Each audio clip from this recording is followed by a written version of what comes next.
It's quite kind of scary coming out here because I've done this before, and so people are expecting a lot of me, and I find that nerve-wracking.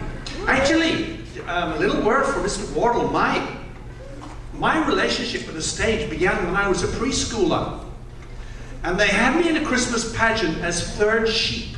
And I forgot my line. I think it was only ba, but my parents were very disappointed.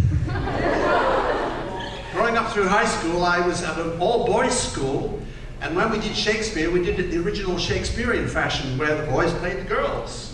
They had to, that was the only way. And in those days, the word drag just meant pulling something heavy across the floor.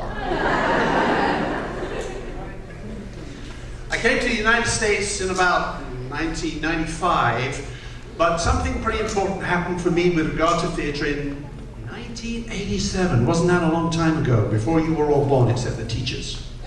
And my career had fallen apart. And I don't need all that stuff now. My career had fallen apart, my marriage had fallen apart.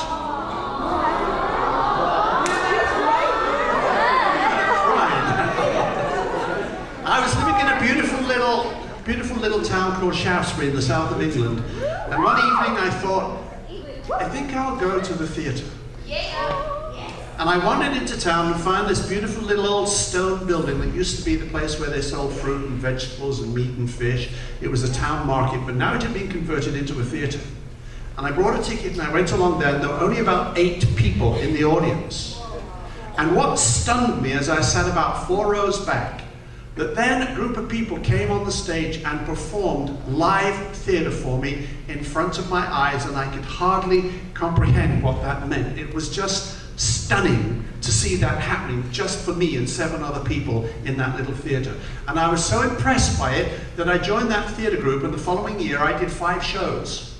And I found in the people who worked in that theatre a new family that began to help me put my life back together again. They were so caring, so understanding, and they weren't even Christians.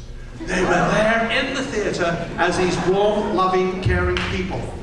When I came to the United States, I thought I'd love to do some drama here, and found that the standards for doing rehearsing for community theatre plays is pretty rigorous, so that was when I decided I will turn my hand to playwriting. And for the last 11 or 12 years, I've been a member of New Voices Playwrights, was their chairman and president for a while, and I've been writing and producing and directing plays almost as long as I've been here in Southern California. Then, of course, I met this drama teacher, this redhead from Brooklyn. And that got me involved in the school district, and I began to feel I want to give back. If I could help you out, Miss Brown, in your class, let me come and sub for you. I'm a substitute teacher, boys and girls. Please no longer give substitute teachers a bad time in your classrooms, because I don't like it, and they don't like it either.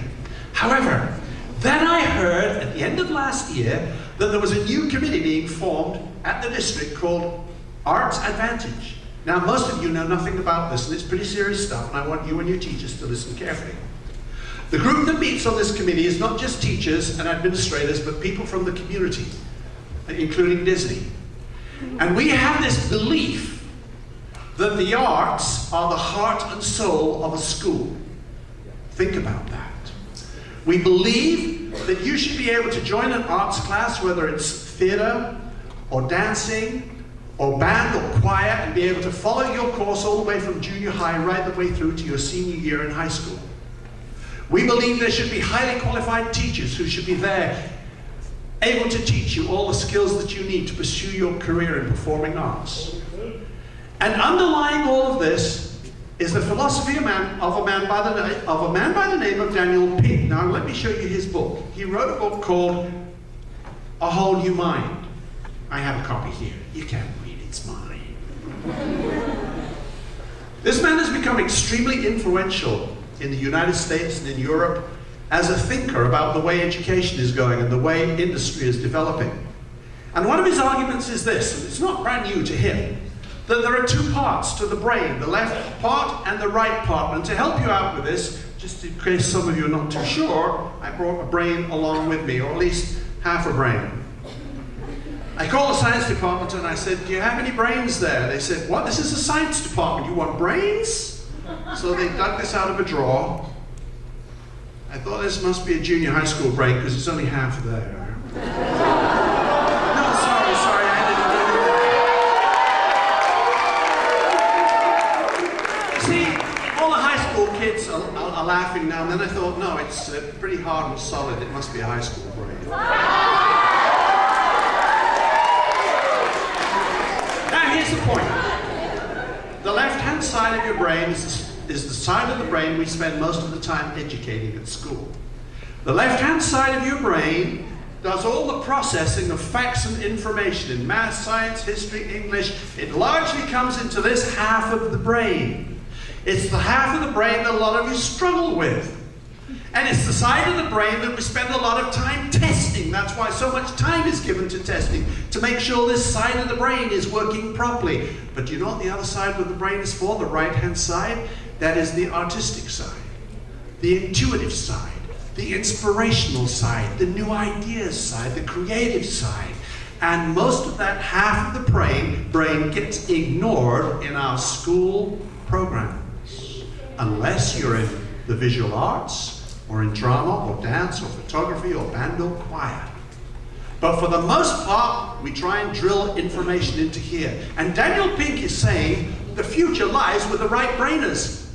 Because if you're processing this brain, if you're educating this brain so that you can go and be a computer programmer, forget it, because all the computer programmers are now in India, and we just send them the work to do over the internet. So those jobs have gone away. Well, we can enhance this side of the brain so that you could be an accountant. No, we just have computer programs to do that now. We don't need people to do that much longer. We're investing a lot of time and energy in half of the brain when the way industry is going now is more design-oriented, artistically oriented. The difference between your cell phone and mine is not that it's got a louder ring or different ringtones, it's a matter of design. And designs come and are developed in the right side of the brain. Industries are hiring writers and playwrights and poets, believe it or not. There are 30,000 jobs available in Orange County at the moment for people with creative skills, but we are not majoring on enhancing creative skills in our schools. Some arts programs are being closed down because of this budget crisis that we're facing at the moment. Some of you, in some of your schools, may wonder whether there is any future for the arts in your schools. This may be the last big theatre we have. I sure hope not. So this is getting pretty serious. The budget crisis is meaning that we're going to have to cut people and programs, and the programs that always get cut seem to be the arts. So what are we going to do about it? I have a plan. And I want you to be part of the plan. First of all, teachers. I would love you arts and drama teachers to be the very best teachers you can be, and I